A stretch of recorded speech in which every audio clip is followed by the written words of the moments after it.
Bakit masarap magbike? Masarap magbike dahil sa maraming dahilan. Narito ang ilan. 1. Freedom at adventure. Ang pagbibisikleta ay nagbibigay ng pakiramdam ng kalayaan. Maaari kang magpunta kahit saan, tuklasin ang mga lugar na hindi madaling marating ng sasakyan, at makaranas ng mga bagong tanawin. 2. Epekto sa kalusugan. Habang nagbibisikleta, napapalakas mo ang iyong puso, baga, at mga kalamnan. Nakakatulong ito sa pagpapabuti ng pisikal at mental na kalusugan. 3. Stress relief. Ang pagpedal habang nararamdaman ng sariwang hangin at tanawin ay nakakapagpakalma ng isipan. 4. Pakiramdam ng tagumpay. Bawat kilometro na natatapos o bundok na naakyat ay nagbibigay ng fulfillment at kasiyahan. 5. Kapwa at komunidad.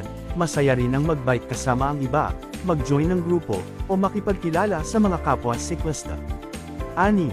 Eco-friendly. Nakakatulong ka sa kalikasan sa pamamagitan ng pagbawas ng carbon emissions habang nag-e-enjoy.